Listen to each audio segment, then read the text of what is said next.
Coming up on today's episode of Airborne Unlimited. Rare flyable de Havilland Mosquito to be at AirVenture.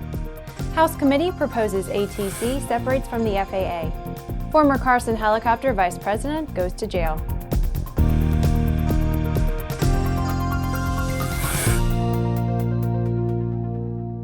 I'm Bree Cross. It is June 18th, 2015, and this is Airborne Unlimited. Here's some really good news for those that appreciate rare airplanes that made their mark on history. A rare de Havilland Mosquito fighter bomber, the legendary Royal Air Force aircraft from World War II, will help commemorate the 75th anniversary of the Battle of Britain at EAA AirVenture this year. The aircraft, operated by the Military Aviation Museum of Virginia Beach, Virginia, is expected to arrive on AirVenture's opening day and be on display throughout the week. The aircraft is also expected to fly in various warbird shows during the week and be featured in a Warbirds in Review program. The Mosquito's wood construction made it a unique but very effective weapons platform. While its all-wood construction might seem outdated for that period of time, it was actually a high-tech process similar to what became the composite airplanes that we have today. It has been said that the de Havilland Mosquito was the most versatile aircraft of World War II.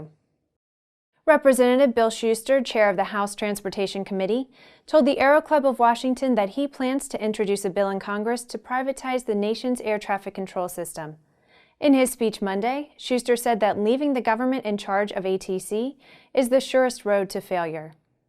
It is reported that Shuster said that he believes the U.S. is in danger of losing its lead in commercial aviation. He is quoted as saying, "It's questionable whether our air traffic control system is capable of just sustaining current demands.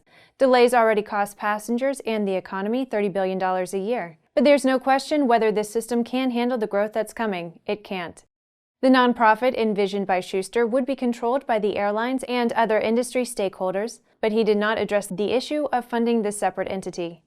The current method of funding ATC is through fuel taxes, and privatization could lead to independent fees for service. This proposal needs to be reviewed very carefully. Shuster said he plans to introduce the bill in July.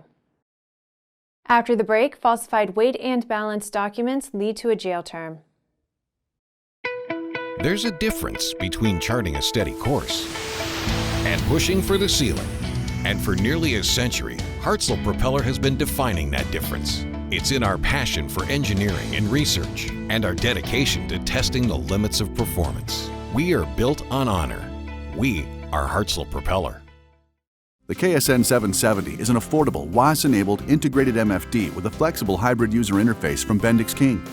Get your fingers on the 770's perfect blend of touchscreen and hard buttons. Easily control your GPS navigation, Navcom, weather, traffic, and terrain in any condition. For more information, go to bendixking.com.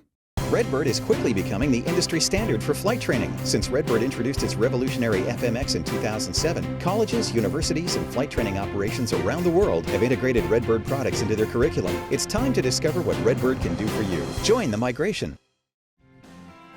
AML's patent-pending wireless induction charging system eliminates confusion over those charging cables, cuts down cockpit cable clutter, and allows you and your passengers to fly cordless and eliminate the cable nightmare.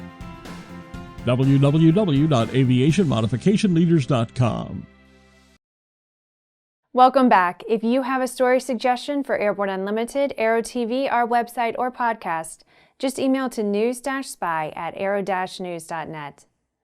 Stephen Metheny, the former vice president of Carson Helicopter, was sentenced last week to 12.5 years in federal prison after his convictions for conspiracy to commit mail and wire fraud and the making of false statements in defrauding the U.S. Forest Service. Levi Phillips was also sentenced to serve 25 months in a federal prison for his role in the conspiracy. In 2008, Metheny and co-conspirator Phillips, the director of maintenance for Carson, submitted contract bid proposals on behalf of Carson to the Forest Service with falsified helicopter weight and balance charts and falsely altered FAA helicopter performance charts. These falsified documents allowed them to qualify for the $51 million contract.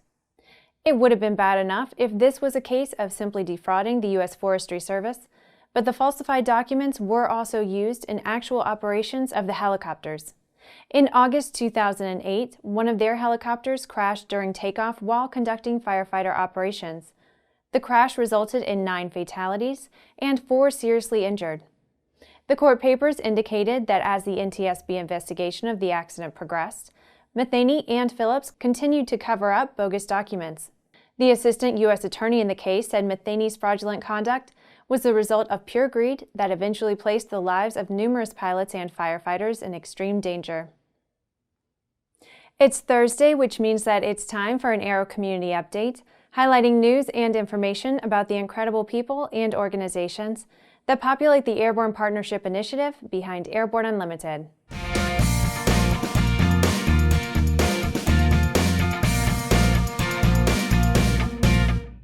This week, Airborne Partnership Initiative wants to introduce you to the Seaplane Pilots Association. Early in aviation, it was recognized that an airplane that can operate off-water can operate almost anywhere in the world. Anyone in aviation who has ever watched a seaplane take off or land knows that there is something just a little bit magical about it. Whether you've long ago taken the plunge and are actively pursuing waterborne aviation, or you're a seaplane aficionado who simply loves the adventure and freedom of water flight, the Seaplane Pilots Association invites you to the most exciting realm of aviation. The primary mission of the Seaplane Pilots Association is advocacy. They are the voice of the seaplane community and represent the interests of seaplane enthusiasts on the federal, state, and local levels. It includes ensuring fairness and equality for seaplanes to share public waterways and all other user groups. Other key elements of their mission include safety, education, and environmental stewardship. If you're not already a seaplane pilot and would like to know more about the magic of seaplane flying, check out the Seaplane Pilots Association website. After these messages, NASA tests a towed glider launch system.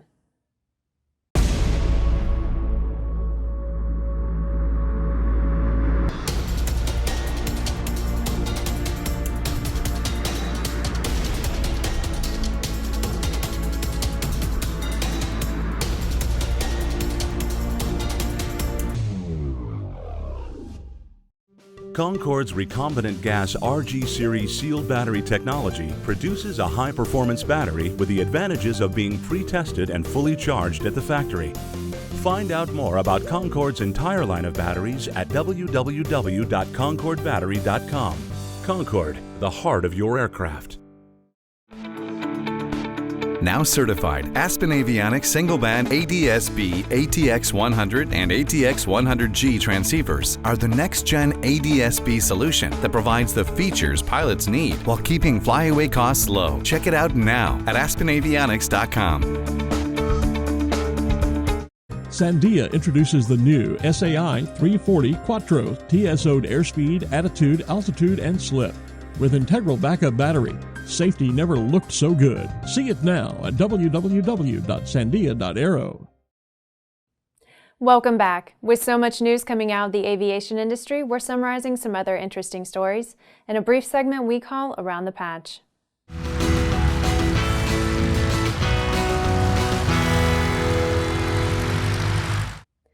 NASA successfully flight tested a prototype twin-fuselage towed glider that could lead to rockets being launched from pilotless aircraft at high altitudes.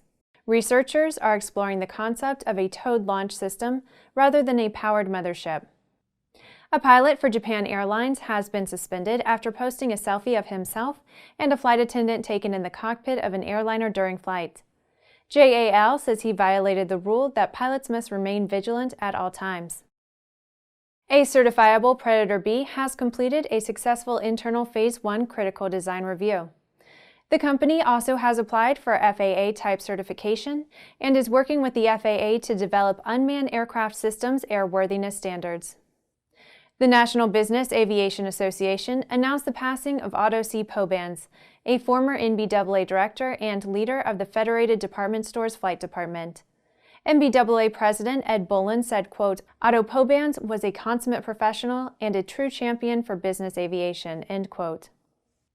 An independent panel of experts appointed by UN Secretary General Ban Ki-moon has delivered a report that examined a 1961 accident which fatally injured then Secretary General Dag Hammarskjöld. The report will be studied by the Secretary General before being released. Well, that's it for today's trip around the patch. Now let's move on to the rest of the news. A Hungarian team of developers has achieved stable flight of a concept demonstrator for a personal aircraft they call the Flike. It is a manned tricopter that the pilot sits astride like a bicycle. It's reported that the state-owned Bay Zoltan Profit, an applied research institute in Hungary, has gone from drawing board to sustained hover in under a year. During flight testing, it's reported that the Flike was able to sustain a hover a few meters off the ground and demonstrate hovering and maneuvering capabilities compensating for wind during a flight that lasted about a minute and a half. The Flike has 6 contra-rotating rotors on 3 arms, each powered by its own electric motor. A flight management computer handles the stability, and the lithium polymer batteries are projected to be able to power the Flike for up to 40 minutes of cruise flight or 15 to 20 minutes of hover. The developers say that if one motor fails, the others will provide enough emergency lift to prevent a crash. Well, that's our program for today. Remember to get comprehensive, real-time, 24/7 coverage of the latest aviation and aerospace stories anytime at aero-news.net. Remember that Airborne Unlimited is streamed daily Monday through Friday with additional breaking news bulletins for important stories that fall outside of our normal deadlines. Please join us and a growing roster of over 100 outstanding industry associations and organizations every weekday for the best in aviation and aerospace news from the staff of the Aero-News Network, the aviation world's most comprehensive news and information resource.